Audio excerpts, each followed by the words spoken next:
Upalokayukta B Veerappa ಅವರಿಂದ 24 ಕಡೆಗೆ ಅನಿರೀಕ್ಷಿತ ಭೇಟಿ, 18 ಸುಮೋಟೋ ಕೇಸ್ ದಾಖಲು.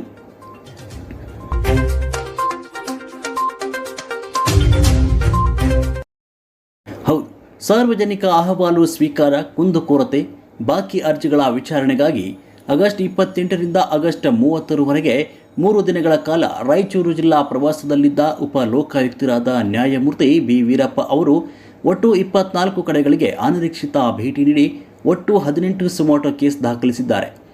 ಆಗಸ್ಟ್ 28ರಂದು ಮೊದಲ ದಿನ ಬೆಳಗ್ಗೆ 6:30ರಿಂದ ಆರಂಭಿಸಿ ರಾತ್ರಿ 9:30ರವರೆಗೆ ಅನಿರೀಕ್ಷಿತ ಭೇಟಿ ಮುಂದುವರೆಸಿ ಮೊದಲ ದಿನವೇ 14 ಸುಮೋಟೋ ಕೇಸ್ ದಾಖಲಿಸಿದರು. ಮಳೆಯಲ್ಲಿಯೂ ಅನಿರೀಕ್ಷಿತ ಭೇಟಿ ಮುಂದುವರೆಸಿ ಹಾಸ್ಟೆಲ್ಗಳಿಗೆ ಭೇಟಿ ಮಾಡಿ ವಸತಿ ನಿಲಯಗಳ ವಿದ್ಯಾರ್ಥಿಗಳ ಕುಂದುಕೊರತೆ ಆಲಿಸಿದರು. ಎರಡನೇ ದಿನ ಆಗಸ್ಟ್ 29ರಂದು ಮತ್ತು ಕೊನೆಯ ದಿನ ಆಗಸ್ಟ್ 30ರಂದು ಸಹ ಬೆಳಿಗ್ಗೆ 7 ಗಂಟೆಯಿಂದ ಬೆಳಗಿನ 10 ಗಂಟೆವರೆಗೆ ವಿವಿಧೆಡೆ ಸಂಚರಿಸಿ ಲೋಪ ಕಂಡು ಬಂದ ಕಡೆಗಳಲ್ಲಿ ಸುಮೋಟೋ ಕೇಸ್ ದಾಖಲಿಸಿ ಅಧಿಕಾರಿಗಳು ಮತ್ತು ಸಿಬ್ಬಂದಿಗೆ ಬಿಸಿ ಮುಟ್ಟಿಸಿದರು. ಈ ಕಾರ್ಯಾಚರಣೆಯಲ್ಲಿ ಉಪಲೋಕಾಯುಕ್ತರಾದ ಬಿ ವೀರಪ್ಪ ಅವರೊಂದಿಗೆ ಬೆಂಗಳೂರಿನ ಉಪಲೋಕಾಯುಕ್ತ ಕಚೇರಿಯ ಅಪರ ನಿಬಂಧಕರು ಆಗಿರುವ ನ್ಯಾಯಾಧೀಶರಾದ ರಮಾಕಾಂತ್ ಚವಾಣ್, ಶಿವಾಜಿ ಅನಂತ್ ನಲವಾಡೆ, ಉಪನಿಬಂಧಕರು ಆಗಿರುವ ನ್ಯಾಯಾಧೀಶರಾದ ಅರವಿಂದ್, ಗೌರವಾನ್ವಿತ ಹಿರಿಯ ದಿವಾಣಿ ನ್ಯಾಯಾಧೀಶರಾದ H A Satvik, Raichur Lokayukta police ಅಧೀಕ್ಷಕರಾದ ಸತೀಶ್ ಬಿ ಚಿಟುಗುಬ್ಬಿ, ಕರ್ನಾಟಕ ಲೋಕಾಯುಕ್ತದ ಡಿಎಸ್ಪಿಗಳಾದ ರವಿ ಪುರುಷೋತ್ತಮ್, ವಸಂತಕುಮಾರ್, ಪೊಲೀಸ್ ನಿರೀಕ್ಷಕರಾದ ಕಾಳಪ್ಪ ಬಡಿಗೇರ್, ಚಂದ್ರಪ್ಪ, ಸುನೀಲ್, ಮೇಗಲಮನಿ, ಶೈಲಜಾ, ನಾಗರತ್ನ ಹಾಗೂ ಲೋಕಾಯುಕ್ತ ಕಚೇರಿಯ ಸಿಬ್ಬಂದಿ ಭಾಗಿಯಾಗಿದ್ದರು. ಅದಿರಲಿ ಬೇಡವಾ? ಆಯ್ತು. ನಾವು ಈ 3 ದಿವಸ ಏನು ಕಾರ್ಯಕ್ರಮ ಮಾಡಿದ್ದೀವಿ, 28ರಿಂದ 30, 3 ದಿವಸ. ಮೊದಲನೇ ದಿವಸ ಒಂದಷ್ಟು ಆಫೀಸುಗಳನ್ನು ರೈಡ್ ಮಾಡಬೇಕು, ಅಲ್ಲಿ ಏನೇನು ನಡೀತಾ ಇದೆ ನೋಡಬೇಕು ಅಂತ ಹೇಳ್ಬಿಟ್ಟು ಹೋಗಿ ಸುಮಾರು ಒಂದು 18 ಆಫೀಸ್ಗಳು ಇವತ್ತು ಬೆಳಗ್ಗೆ ಸೇರಿಸಿ, ಇವಾಗ ಊಟ ಆದಮೇಲೆ ಮಧ್ಯಾಹ್ನ ಒಂದು ಅಂಗನವಾಡಿಗೆ ಹೋಗಿದ್ದೀವಿ, ಎಲ್ಲ ಸೇರಿಸಿ ಟೋಟ್ಲು ಸುಮಾರು 24-25 ಆಫೀಸ್ಗಳನ್ನು ಭೇಟಿ ಮಾಡಿದ್ದೀವಿ. ಅದರಲ್ಲಿ 18 ಕೇಸುಗಳನ್ನು ನಾನು ಸ್ವಯಂ ಪ್ರೇರಿತ ದೂರುಗಳನ್ನಾಗಿ ಕೇಸ್ ರಿಜಿಸ್ಟರ್ ಮಾಡಿದ್ದೀನಿ. ಆ 24 ಕಡೆ ಓದುವಲ್ಲ, ಸುಮಾರು ಕಡೆ ಎಲ್ಲದಕ್ಕಿಂತ ಹೆಚ್ಚಾಗಿ ಆ 24 ಆಫೀಸ್ಗಳಿಗಿಂತ ಹೆಚ್ಚಾಗಿ ನೋವಾಗಿದ್ದು ಅಂದರೆ ಮೆಟ್ರಿಕ್ BCM ಡಿಗ್ರಿ ನಂತರದ ಹಾಸ್ಟ್ಲಲ್ಲಿ, ಸಮಾಜ ಕಲ್ಯಾಣ ಹಾಸ್ಟ್ಲು ಹೋದಾಗ ಆ ಮಕ್ಕಳು ಊಟ ಮಾಡ್ತಾಯಿದ್ರು. ಆ ಟೇಬಲ್ ಮೇಲೆ ನೋಡಿದಾಗ ಅರ್ಧ ಚಪಾತಿ ಸೆಂಟ್ರಲ್ ತಿಂದು ಮಿಕ್ಕಿದ್ದೆಲ್ಲ ಎಳೆದು ಸೈಡಿಗೆ ಬಿಟ್ಟಿದ್ರು. ಅದು ನೋಡಿದಾಗ ನನಗೆ ಸ್ವಲ್ಪ ನೋವಾಯಿತು, ಈ ಮಕ್ಕಳು ಯಾಕೆ ಊಟ ಮಾಡಿಲ್ಲ ಅಂತ. ಆಮೇಲೆ ನಾವು ಅದನ್ನು ಕರೆಕ್ಟಾಗಿ ಚೆಕ್ ಮಾಡಿದಾಗ ಬೆಂದೇ ಇಲ್ಲ, ಮಕ್ಕಳು ಬಿಟ್ಟಿದ್ದಾರೆ. ನೋವಿನ ಸಂಗತಿ ಏನು ಅಂದರೆ, ಅದು ನಾವು ಮಕ್ಕಳು ಕೌಂಟ್ ಮಾಡಿದಾಗ 140 ಜನ ಮಕ್ಕಳಿದ್ರು. ಬಯೋಮೆಟ್ರಿಕ್ಕು ಅಲ್ಲಿ ಕೌಂಟ್ ಮಾಡಿದಾಗ 140 ಜನ, ಕೌಂಟ್ ಮಾಡಿದಾಗ 100, ಬಯೋಮೆಟ್ರಿಕ್ 140 ಜನ ಮಕ್ಕಳಿದ್ರು. ಆ ಅಟೆಂಡೆನ್ಸಲ್ಲಿ 427 ಜನ ಅಟೆಂಡೆನ್ಸ್ ಮಾಡ್ತಾರೆ. ಇಂಥ ಅಧಿಕಾರಿಗಳು ನಮಗೆ ಬೇಕಾ ಅಂತ ನೋವಾಯಿತು ನನಗೆ. ನಾನು DC ಗೆ ಮಾತಾಡಿದ್ದೀನಿ, CO ಗೆ ಮಾತಾಡಿದ್ದೀನಿ. ಇಂಥ ಅಧಿಕಾರಿಗಳು ಮುಂದುವರಿಯೋಕ್ಕೆ ಅವಕಾಶ ಇಲ್ಲ, ಕಾನೂನುಬದ್ಧವಾಗಿ ಆಕ್ಷನ್ ತಗೋಬೇಕು ಅಂತ ಹೇಳಿದ್ದೀನಿ. ಅವರು ಕಾನೂನುಬದ್ಧವಾಗಿ ಅವ್ರ ಮೇಲೆ ಆಕ್ಷನ್ ತಗೊತಾರೆ. ಇವತ್ತು ನಾಳೆ ಆಗುತ್ತೆ ಅದು. ನನಗೆ ಅವ್ರ ಮೇಲೆ ಭರವಸೆ, ಅಧಿಕಾರಿಗಳ ಮೇಲೆ ಭರವಸೆ ಇದೆ.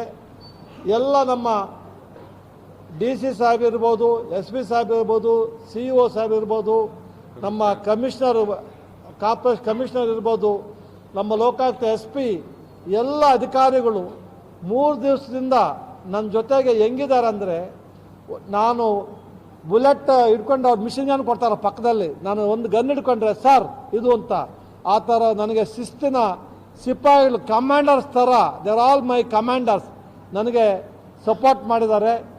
ಜೊತೆಗೆ ಅದೆಲ್ಲರ ಜೊತೆಗೆ ನಮ್ಮ ಪತ್ರಿಕಾ ಮಾಧ್ಯಮದವರು ನನ್ನ ನಿಜವಾಗಲೂ ಸಂತೋಷ ಆಗುತ್ತೆ.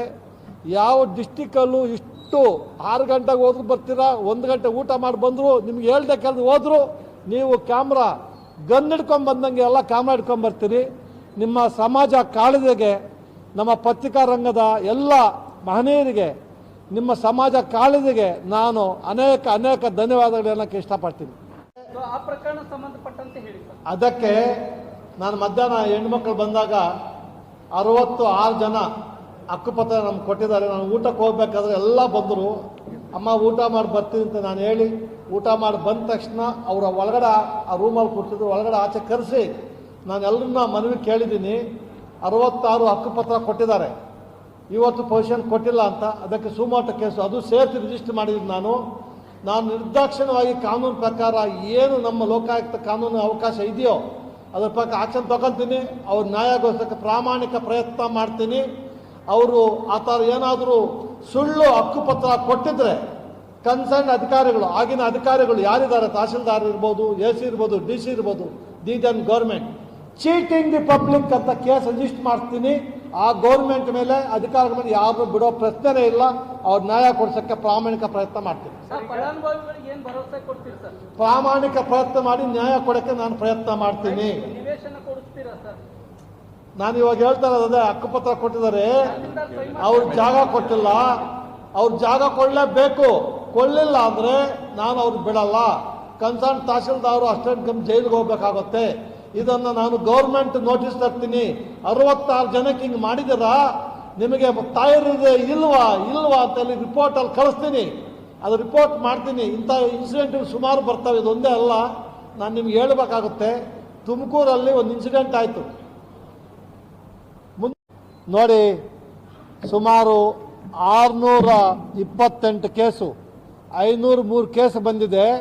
ಪ್ರವಚನ ಇದ್ರೆ ಯಾರೂ ಕೇಸ್ ಕೊಡೋಕ್ಕೆ ಬರ್ತಾ ಇರಲಿಲ್ಲ. ನಾವೇನಾದರೂ ಮಾಡ್ತೀವಿ ಅಂತ ಜನಗಳು ನಮ್ಮ ಮೇಲೆ ನಂಬಿಕೆ ಇಟ್ಕೊಂಡು ಬಂದಿದ್ದಾರೆ. ನಿನ್ನೆ ಇವತ್ತು ನಾವು ಒಂದು 125 case, total 628 case, highest in the Karnataka. ಯಾವ ಡಿಸ್ಟಿಕಲ್ಲಿ ಇಷ್ಟು ಬಂದಿಲ್ಲ. ನಾವು ತಂದಿದ್ದೀವಿ. ಅದರಲ್ಲಿ ಪ್ರಾಮಾಣಿಕ ಪ್ರಯತ್ನ ಮಾಡಿ 171 ಕೇಸನ್ನು ಇಲ್ಲೇ ಇತ್ಯರ್ಥಪಡಿಸಿದ್ದೀನಿ, ನ್ಯಾಯ ಕೊಡಿಸಿದ್ದೀನಿ.